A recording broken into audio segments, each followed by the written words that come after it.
नमस्कार, आप देख रहे हैं एएमजी न्यूज। आपके साथ मैं नीला। शहर और आसपास की खबरों को लेकर हम हाजिर हैं। शुरू करेंगे प्रमुख खबरों से।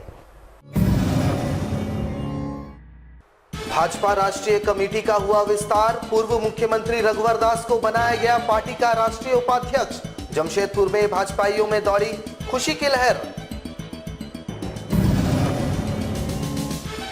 कृषि विधेयक को लेकर कांग्रेस करने जा रही है चरमबंद आंदोलन। बिल वापस नहीं होने तक जारी रहेगा आंदोलन।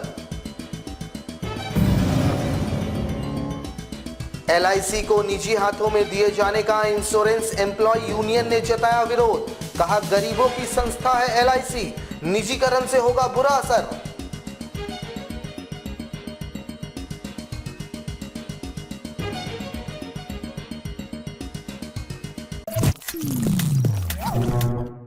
अब खबरें विस्तार से। भारतीय जनता पार्टी के राष्ट्रीय अध्यक्ष जेपी नड्डा ने अपनी नई टीम की घोषणा की है। वैसे नई टीम में सांसद और विधायकों को जगह दिया गया है, जिसमें झारखंड के पूर्व मुख्यमंत्री रघुवर दास को राष्ट्रीय उपाध्यक्ष बनाया गया है, जबकि सांसद अन्नपूर्णा देवी को भी राष्ट्रीय उपाध्यक्ष पद से नवाजा गया है। वहीं समीर उरांव को अनुसूचित जाति जनजाति मोर्चा का राष्ट्रीय अध्यक्ष बनाया गया है। उधर राष्ट्रीय उपाध्यक्ष बनाए जाने के बाद पूर्व मुख्यमंत्री रघुवर दास के एग्रीको स्थित आवास पर भाजपाइयों का जमावड़ा लगा। भाजपा कार्यकर्ताओं ने अपने राष्ट्रीय उपाध्यक्ष का गर्मजोशी से स्वागत किया। वहीं झारखंड विधानसभा चुनाव में हार के बाद काफी दिनों बाद रघुवर दास को भाजपा ने पद देकर इनके कद को बड़ा किया है। वैसे पूर्व मुख्यमंत्री रघुवर दास को राष्ट्रीय उपाध्यक्ष बनाए जाने पर भाजपाइयों में खुशी की लहर दौड़ पड़ी।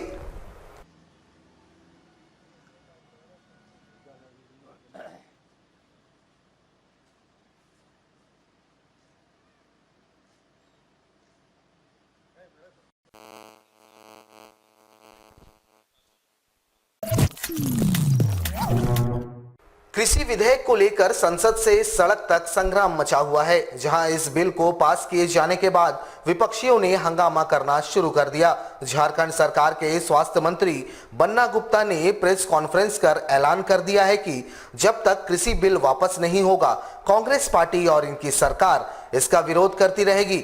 वहीं मंत्री बन्ना गुप्ता ने साफ कह दिया कि केंद्र सरकार ने कृषि बिल लाने में जल्दबाजी दिखाई और राज्यसभा से लोकसभा तक लोकतांत्रिक प्रक्रिया का मजाक उड़ा दिया। केंद्र सरकार इन काले कानूनों के माध्यम से देश की हरित क्रांति को हराने की साजिश कर रही है। देश के अन्नदाता व भाग्य विधाता किसान तथा खेत मजदूर की मेहनत को चंद पूंजीपतियों के हाथों गिरवी रखने का षड्यंत्र कर रही है। नए अध्यादेश के माध्यम से किसान को ठेका प्रथा में फंसकर उसे अपनी ही जमीन में मजदूर बना दिया जाएगा। वहीं कांग्रेस पार्टी कृषि विधेयक अध्यादेश के खिलाफ चरमबंद आंदोलन का ऐलान कर चुकी है, जिसके तहत 28 सितंबर को धरना प्रदर्शन का आयोजन किया जाएगा। 2 अक्टूबर को मार्च होगा और 10 अक्टूबर को किसान सम्मेलन का आयोजन किया जाएगा। उधर स्वास्थ्य मंत्री बन्ना गुप्ता के प्रेस कॉन्फ्रेंस में कांग्रेस में दरार साफ दिखाई दे रही थी। जिला अध्यक्ष का गुट मौजूद था, लेकिन पुराने कांग्रेसी नदारद रहे। उनकी सहयोगी पार्टी का एक लेकिन इस तरीका का जो बिल आया है, मैं समझता हूं कि कृषि का जो दायरा होता है वो दायरा सेंट्रल लेवल का नहीं है। ये राज्य सरकार को नीतिगत इसमें निर्णय राज्य सरकार के होने हैं, क्योंकि आप देखिए जो सूची बनाई गई है कि किन किन चीज़ों पर राज्य सरकार जो है निर्णय लेगी और किन सूची की कितने विषय पर केंद्र निर्णय लेगी। मैं समझता हूं कि ये राज्य के भी अधिकार पर कहीं ना कहीं कुचराघात है और ये बीच के छोटे दलालों से छीन कर बड़े पूंजीपतियों के हवाले यदि कर दिया जाएगा तो निश्चित तौर पर जो छोटे छोटे लोग तो थोड़ा बहुत किसान को चूसते हैं, ये तो उसको जो है मालिक से मजदूर बना देगा। तो हम समझते हैं कि ये पूंजीपतियों को लाभ दिलाने के लिए एक सोची समझी रणनीति के तहत केंद्र की भाजपा सरकार ने ये किसान बिल लाया है, जो पूरी तरीके से इस देश के विरुद्ध है।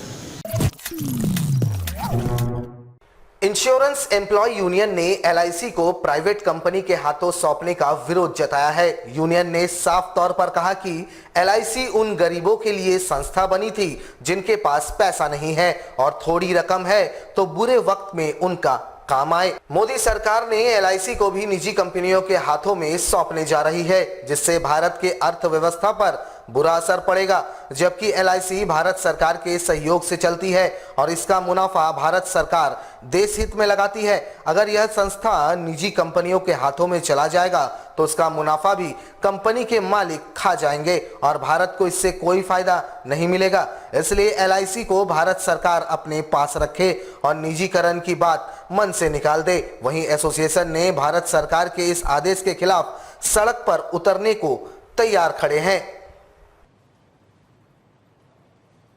एलआईसी के विनिवेशीकरण की कोशिश की जा रही है, हम लोग उसका विरोध करते हैं। हम लोगों का यह मानना है कि एलआईसी मात्र एक व्यापारिक संस्थान नहीं है, बल्कि एलआईसी की स्थापना का उद्देश्य यह था कि जनता की छोटी बचतों का संग्रहण करके उसका इस्तेमाल करके एक तरफ लोगों को आर्थिक सुरक्षा मुहैया कराई जाए, दूसरी तरफ उसका संग्रहित राशि का इस्तेमाल जो है वह देश के ढांचागत विकास में हो।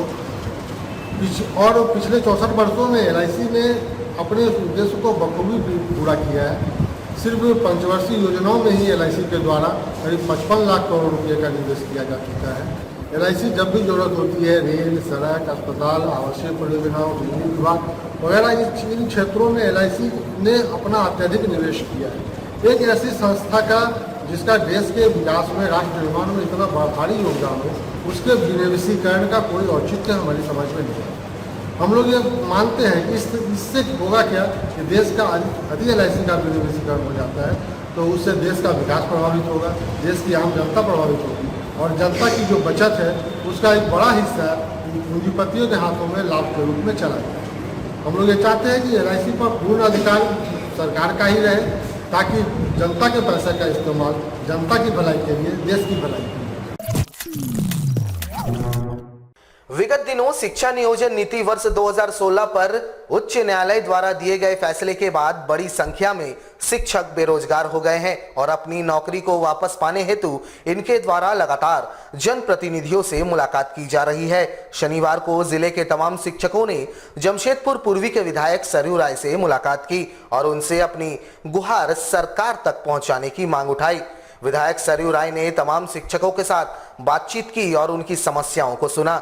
शिक्षकों के अनुसार उच्च न्यायालय के इस आदेश के बाद बड़ी संख्या में शिक्षक बेरोजगार हो चुके हैं। वर्ष 2016 में उन्होंने इसके लिए आवेदन दिया था और उसके बाद परीक्षा उत्तीर्ण करने के उपरांत वर्ष 2019 में उन्हें नौकरी हासिल हुई और इतने समय के मेहनत के बाद उन्हें ये नौकरी हासिल हुई और ये अब छिनने वाला है। इन्होंने विधायक सरयू राय से अपनी बातें सरकार तक पहुंचाने की मांग उठाई। सरयू राय जी से ये रिक्वेस्ट करने आए थे कि जो नियोजन नियमावली जो गलत है उसको कह के सोनी कुमारी बनाम झारखंड राज्य सरकार का जो केस चल रहा था उसको आधारभूत तरीके से रखते हुए माननीय उच्च न्यायालय द्वारा हमारी नियुक्ति निरस्त कर दी जा रही है। लेकिन चूंकि हम लोग 2016 में ये जो वैकेंसी जेएसएससी के द्वारा पब्लिश हुई थी और हम लोग 2016 में कंपटीशन की तैयारी फॉर्म भरने से लेके 2020 तक का समय लगाए और रिक्रूट होने के बाद 2019 से हम लोग जॉब में आ गए हैं। जुलाई 2019 से 1.5 साल लगभग हमने कंप्लीट कर लिया, हमें सैलरी मिल गई, कुछ शिक्षकों को नहीं भी मिल रही। अब अचानक से एक महज हाईकोर्ट के न्यायालय के आदेश से हम लोग बेरोजगार होकर सड़क पर उतर गए। इससे हम लोग यही बोले कि कम से कम सरकार के पास ये अपनी आवाज़ हम लोग के बिहाफ पे पहुंचाएं, जो कि जनप्रतिनिधि हैं, ये हम लोग के बिहाफ से ये आवाज़ पहुंचाए कि कम से कम दया याचिका सरकार रखे और जो ऑलरेडी रोजगार में आ चुके हैं इनको सड़कों पर न उतारा जाए। वहीं इस मामले में विधायक सरयू राय ने कहा कि उच्च न्यायालय के फैसले के बाद अब राज्य सरकार खुद से ही सर्वोच्च न्यायालय में इस मामले को लेकर जा रही है और जब तक यह मामला सर्वोच्च न्यायालय में चलेगा तब तक इनकी नौकरी सुरक्षित रहेगी। साथ ही इन्होंने कहा कि उन्हें सर्वोच्च न्यायालय पर पूरा भरोसा है, वहां इन शिक्षकों को न्याय मिलेगा। नियोजन नीति को रद्द करते हुए हाईकोर्ट ने जो फैसला किया है उससे बड़ी संख्या में शिक्षक प्रभावित हुए हैं। ये लोग चाह रहे थे कि मैं प्रयास करूं सरकार सुप्रीम कोर्ट जाए इसमें, उनकी नौकरी तत्काल ख़त्म नहीं हो। तो मैंने बात किया इस बारे में और सरकार जा रही है सुप्रीम कोर्ट, सुप्रीम कोर्ट जाएगी और जब सुप्रीम कोर्ट जाएगी तो तब तक इनकी नौकरी ख़त्म नहीं होगी जब तक सुप्रीम कोर्ट का फैसला नहीं आता है। तो ये बात मैंने इनके सामने भी बात करके बता दी है कि अब सरकार खुद ही जाने के लिए तैयार है सुप्रीम कोर्ट में। हमको आपको किसी को भी कोई प्रयास करने की या इसका श्रेय लेने की ज़रूरत नहीं है और हमें उम्मीद है कि सुप्रीम कोर्ट सरकार के इस निवेदन को मानेगा कि भले ही नियोजन नीति रद्द हो जाए मगर जो लोग बहाल कर लिए गए हैं उनकी नौकरी बरकरार रहे। जमशेदपुर में इलेक्ट्रॉनिक उत्पादों के बड़े डीलरों में शुमार है नेशनल इलेक्ट्रॉनिक। इसके झारखंड के अलग अलग शहरों में आउटलेट भी है जहां नेशनल इलेक्ट्रॉनिक अपने ग्राहकों को सभी ब्रांडों पर आकर्षक छूट और बेहतर लाभ के साथ उत्कृष्ट सेवा उपलब्ध कराने का दावा करता है। लेकिन नेशनल इलेक्ट्रॉनिक्स के दावों की पोल उस वक्त खुल गई जब इसके मानगो स्थित आउटलेट पर एक ग्राहक ने हंगामा कर दिया। जब उसे यह पता चला कि वह हैवेल्स कंपनी का जो पंखा वह नेशनल इलेक्ट्रॉनिक्स से 3,570 रुपए में छूट के बाद खरीद कर ले गया, दूसरी दुकान में उसी हैवेल्स कंपनी का सेम पंखा बगैर छूट के 2,651 रुपए में मिल रहा है। यानी छूट देने के बाद भी दूसरे डीलर से 851 रुपए का चूना नेशनल इलेक्ट्रॉनिक्स में ग्राहक को लगाया गया। वैसे भेद खुलते ही ग्राहक नेशनल इलेक्ट्रॉनिक्स पहुंचकर दुकान के मैनेजर को खूब खरी खोटी सुनाते हुए पंखा वापस करने की बातें करने लगा, जिस पर दुकान के मैनेजर ने यह कहते हुए पंखा वापस लेने से इनकार कर दिया कि दुकान मेरी है, मैं चाहे उसे 1 रुपए में बेचूं या 100 रुपए में। ग्राहक बुझे मन से वापस लौट गया। वैसे ग्राहकों ने इसकी शिकायत उपभोक्ता फोरम में किए जाने की बातें कही। वैसे किसी भी बड़े ब्रांड के उत्पादों की कीमत देश भर में लगभग एक ही होती है। ऊपर से हैवेल्स जैसी कंपनी के उत्पाद सभी शहरों में लगभग एक सी होती है। वैसे एक एक उत्पाद पर अगर इतने भारी भरकम अंतर दिखे तो नेशनल इलेक्ट्रॉनिक्स जैसे आउटलेट्स की विश्वसनीयता पर सवाल खड़े हो सकते हैं। आपको बता दें कि जमशेदपुर ही नहीं झारखंड में भी नेशनल इलेक्ट्रॉनिक्स उत्पादों का एक विश्वसनीय ब्रांड बन चुका है। लेकिन ऐसे मुनाफाखोरी से ग्राहकों में नेशनल इलेक्ट्रॉनिक्स के प्रति विश्वसनीयता कम हो सकती है। वैसे इस संबंध में नेशनल इलेक्ट्रॉनिक्स के मैनेजर ने कुछ भी बताने से इनकार कर दिया। कि नेशनल इलेक्ट्रॉनिक्स डिमना रोड में स्थित एक दुकान है, उसको हैवेल्स नाम की कंपनी का ब्रांड से एक फैन सीलिंग फैन खरीदे। उसका रेट MRP लिखा हुआ था 3870 रुपया। हमने कहा कि इसमें कुछ छूट दीजिए, हमको दाम देना पड़ता है। तो बोले कि ठीक है इसमें 3500 रुपया दीजिए। 3500 रुपया दे के विथ टैक्स इनवॉइस बिल बना दिए, लगा करके जा करके फिर हम उसको पंखा घर में लगा दिए। फिर हमको 3 पंखा का रिक्वायरमेंट हुआ। एक डीलर संपर्क किए तो वो बोला है कि इसे कहा कि हम ये सेम ब्रांड है, सेम कंपनी, सेम उसको हमको चाहिए। तो उन्होंने दिया, 3 पंखा लिए, उसको कहा कि 2651 रुपया के रेट से दिया और उसमें भी GST वगैरह सब इंक्लूडिंग है। तो हमने आज आकर के कंप्लेन किया कि भाई देखिए आप ही का एक ही कंपनी है, एक ही ब्रांड है, हैवेल्स कंपनी मेन ब्रांड है और उसका रेट इतना डिफरेंस कैसे होगा? आपको 150 का अंतर हो सकता है, ये 851 रुपया का डिफरेंस हो जा रहा है। तो विनोद नाम का एक मैनेजर है, वो कह रहा है कि हमारी दुकान है, हम जैसे बेच सकते हैं, उसमें मेरा अपना सामान है। तो हम बोले कि हम कस्टमर हैं, हम आपको ऐसे कैसे बेचने देंगे? हमको तो जो रियल रेट है उस पर चाहिए ना, इतना डिफरेंसेस क्या हो गया? तो बोले ठीक है, जो अब है आप कीजिए। तो हम आप कंज्यूमर फॉर्म में जाने की तैयारी कर लिए हैं, कंज्यूमर फॉर्म में जाकर के इसको दर्ज कराएंगे। जमशेदपुर के टाटा नगर रेलवे स्टेशन में कार्यरत कुलियों को अब भी लॉकडाउन का दंश झेलना पड़ रहा है। स्टेशन से केवल 2 ही गाड़ियां चल रही है और स्टेशन परिसर में अत्याधुनिक मशीनें लग जाने से कुलियों के रोजी पर आफत आ गई है। गौरतलब हो कि देश भर में कोरोना काल में कुछ विशेष ट्रेन चलाई जा रही है जिनमें काफी कम ही यात्री सवार कर रहे हैं। ऐसे में टाटा नगर स्टेशन में भी इक्के दुक्के ट्रेन चल रही है, लेकिन स्टेशन में मौजूद कुलियों को इससे भी कोई फायदा नहीं हो रहा है। वर्तमान समय में स्टेशनों में सामानों को ढोने के लिए ट्रॉली उपलब्ध है, साथ ही स्टेशन परिसर में लिफ्ट और एस्केलेटर जैसी अत्याधुनिक मशीनें लगी हुई है जिनके माध्यम से लोग अपना सामान खुद ही लेकर जा रहे हैं। ऐसे में कुलियों के समक्ष रोजी की समस्या उत्पन्न हो गई है। कुलियों के अनुसार इन्हें न ही राज्य सरकार के तरफ से कोई मदद मिल रहा है और न ही केंद्र सरकार की तरफ से। अब ये जाए तो कहां जाए।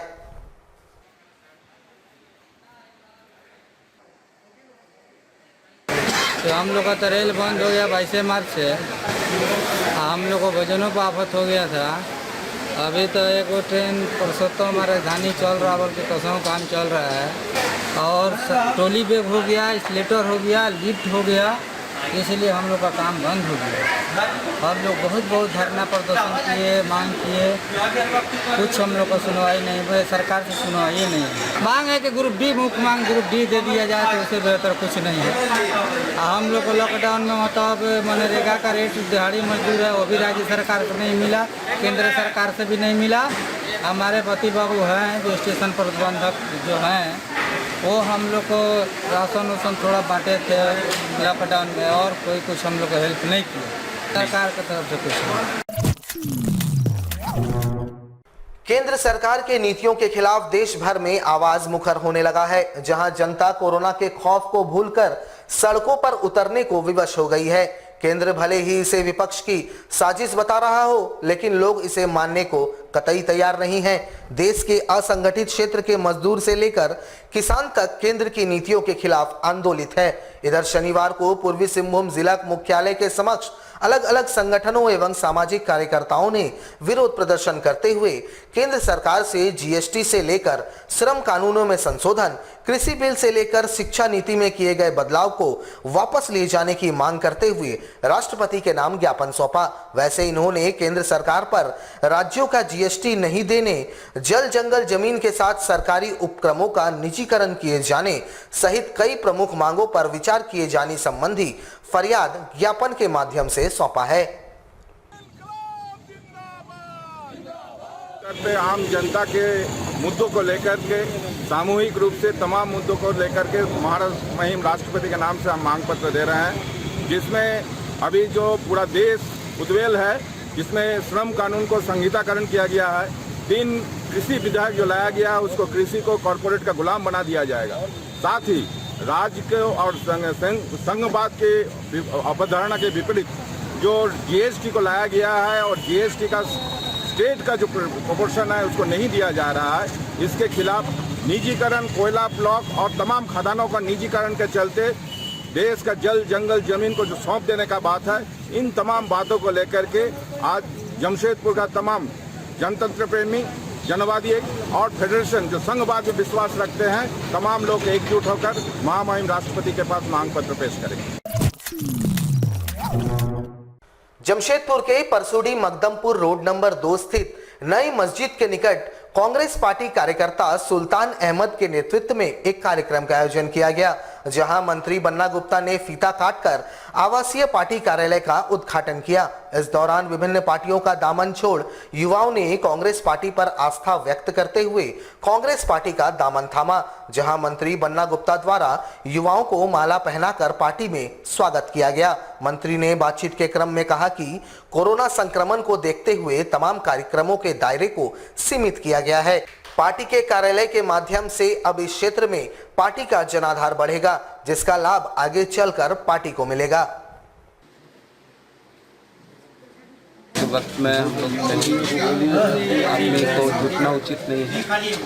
तो ये क्या है कि किसी के घर चले गए, व्यक्तिगत मिल लिए पार्टी का कोई कार्यकर्ता है, मिल लिए, बातचीत कर लिए, और अगल बगल के यदि कोई साथी संगठन है उनको पार्टी में आने की इच्छा हुई तो ठीक है, जिलाधीश जी ने ज्वाइन करा दिया। ऐसे कोई बड़ा कार्यक्रम नहीं, संगठन को निश्चित है बल मिलेगा, लेकिन हम लोग ये प्रयास में है कि चूँकि सोशल डिस्टेंसिंग भी बना रहे और हम लोग जो है गैदरिंग वगैरह बहुत नहीं करें, लोगों को समझाया। लेकिन क्योंकि लोकतंत्र में क्या है कि एक